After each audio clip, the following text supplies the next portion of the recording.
दर्शकों, जब जब बात होती है पश्चिम बंगाल की सियासत की, सबसे पहले याद आता है आज के दौर में नाम पूर्व मुख्यमंत्री ममता बनर्जी का। बंगाल की सियासत ने जो आज पलटी खाई है, क्या एक बार फिर इतिहास सामने आकर खड़ा हो गया है? अब आप सोच रहे होंगे ऐसा हम क्यों कह रहे हैं। याद कीजिए 15 साल पहले जिस महिला ने 34 साल पुरानी सत्ता को धराशायी कर दिया था, आज वही ममता दीदी अपनी ही पार्टी को टूटने से बचाने की जद्दोजहद करती नजर आ रही हैं। दर्शकों, जिस हालत में आज की तारीख में आप ममता दीदी को देख रहे हैं, आपके जहन में ये सवाल ज़रूर आ रहा होगा, आखिर पश्चिम बंगाल में ऐसा क्या हुआ? बंगाल की सबसे ताकतवर हस्ती माने जाने वाली ममता बनर्जी राजनीतिक तौर पर बिखरती हुई क्यों नज़र आ रही हैं? इन सवालों का जवाब आपको सिलसिलेवार तरीके से देंगे। आज के वीडियो में हम बात करेंगे ममता के कल, आज और कल की।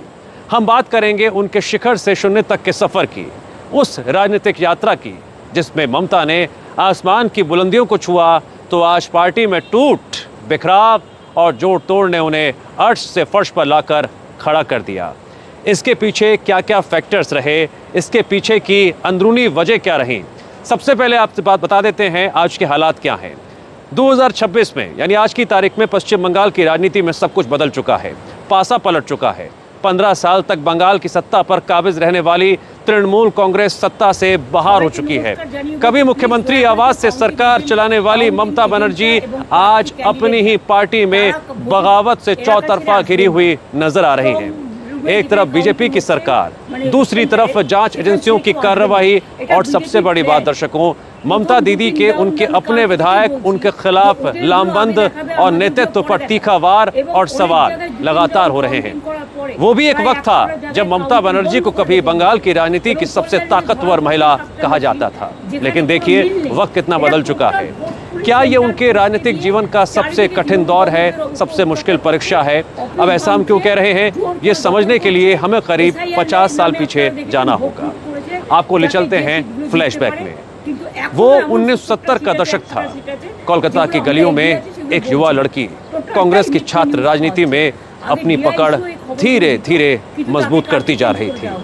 नाम था धाकड़ तेज तर्रार ममता बनर्जी। उनकी सबसे बड़ी ताकत थी उनकी आक्रामक शैली और अंदाज, और मंच से सीधे विरोधियों को ललकार और दहाड़। जब विरोध प्रदर्शन करती थी, सुर्खियां बन जाती थी। राजनीति में उस वक्त आपको पता ही है, पश्चिम बंगाल में लेफ्ट पार्टी के बड़े बड़े दिग्गज मौजूद थे, मशहूर थे, लेकिन ममता ने शुरुआत से ही साफ कर दिया था वे किसी से डरने वाली नहीं है। फिर आया 1984 का लोकसभा चुनाव। ये साल और चुनाव इतिहास पलटने वाला बन गया ममता बनर्जी के राजनीतिक कैरियर के लिहाज से, और यहीं से ममता की सियासत की ऊंचाइयां छूने की शुरुआत हुई। उन्होंने वामपंथ यानी CPI-M के दिग्गज नेता सोमनाथ चटर्जी को लोकसभा चुनाव में हराकर अपनी आहट और गरज दोनों दिखा दी। ममता बनर्जी केवल 29 साल की थी तब। जादवपुर संसदीय क्षेत्र के नतीजों ने सभी को चौंका कर रख दिया, जिसके बाद एक युवा महिला नेता राष्ट्रीय राजनीति में चर्चा का केंद्र बिंदु बनती चली गई। साल बीते, वक्त बीता, लेकिन प्रदेश में कांग्रेस के राजनीतिक हालात नहीं सुधरे। ममता के सामने एक बड़ा चैलेंज था, वामपंथी किले को कैसे ढाया जाए। वाम मोर्चा को हराने के लिए आक्रामकता और कुशल रणनीति की दरकार थी। साल 1997-98 में ममता ने अलग रास्ता चुन लिया और यहाँ से उदय हुआ all India Trinamool Congress party का, जिसे आप आज के दौर में लगातार TMC के नाम से सुनते और जानते हैं। इसी के साथ पश्चिम बंगाल में ममता बनर्जी और वाम मोर्चा के बीच लंबे राजनीतिक संघर्ष के नए चैप्टर की शुरुआत हो चुकी थी, और ये कहानी अब एक नए मोड़ की तरफ आगे बढ़ती हुई नजर आती है। ममता बनर्जी ने अटल बिहारी वाजपेयी के नेतृत्व वाली NDA सरकार और साथ ही साथ डॉक्टर मनमोहन सिंह के नेतृत्व वाली UPA सरकार, दोनों के साथ काम भी किया बेहतरीन तरीके से। इस दौरान भारत की वो पहली महिला रेल मंत्री बनी। उन्होंने केंद्र सरकार में कोयला मंत्री, मानव संसाधन विकास यानी HRD राज्य मंत्री, युवा मामले और खेल राज्य मंत्री और महिला एवं बाल विकास राज्य मंत्री के रूप में भी कार्यभार संभाला था। यह भी एक दौर था जब उन्होंने नई ऊंचाइयों को छुआ था। इसी बीच एक दौर वो आया जब बंगाल में ममता बनर्जी जनता के बीच दिन ब दिन बेहद लोकप्रिय होती चली जा रही थी। 2006 का सिंगूर आंदोलन और 2007 का नंदीग्राम आंदोलन याद कीजिए, भूमि अधिग्रहण के खिलाफ चल रहे इन आंदोलनों ने ममता की मौजूदगी को सुर्खियों में तब्दील कर दिया। वो धरनों पर बैठी, सड़कों पर उतरी, गांव-गांव जाकर लोगों की आवाज़ भी बनी और यहाँ से वो प्रदेश में राजनीति की नई लहर पैदा करती चली गई। इसका असर भी हुआ और फिर वो साल आया जब जनता ने ममता को सिर और आंखों पर बिठाया और 2011 में वाम मोर्चा का सिंहासन डोल गया। 34 साल के सत्ता में बैठा वाम मोर्चा के वर्चस्व को ममता ने चूर चूर कर दिया। 20 मई 2011 को ममता बनर्जी ने पश्चिम बंगाल की पहली महिला मुख्यमंत्री के रूप में शपथ ली और एक नया इतिहास लिख दिया। बंगाल की राजनीति में क्रांति की नई शुरुआत जो हो गई थी। 2011 से 2026 तक बंगाल की राजनीति लगभग ममता बनर्जी के इर्द गिर्द ही नजर आई, या यूं कहें घूमती दिखी। जीत पर जीत, जनता का बढ़ता विश्वास और दीदी बस विजय रथ पर सवार विपक्षी पार्टियों की भी आवाज वो बनती चली गई। और देखते ही देखते क्या हुआ था, राष्ट्रीय राजनीति में नरेंद्र मोदी सरकार की सबसे मजबूत विरोधी आवाज बनकर वो भरकर सामने आए। एक वक्त तो ऐसा लग रहा था ममता की पकड़ को कोई चुनौती नहीं दे पाएगा। लेकिन दोस्तों, राजनीति में सबसे बड़ा खतरा अक्सर बाहर से नहीं अंदर से आता है, जिसकी आहट ममता वक्त रहते सुन भी नहीं पाई। 2026 का विधानसभा चुनाव ममता बनर्जी के लिए किसी राजनीतिक भूकंप से कम भी नहीं था। तृणमूल कांग्रेस को करारी शिकस्त मिली, कई बड़े मंत्री नाम चुनाव हार गए, पार्टी सत्ता से बाहर हो गई। इसके बाद जो संकट की घड़ी का सामना ममता बनर्जी को करना पड़ा, वो ऐसा हुआ जिसने उनको हिलाकर रख दिया।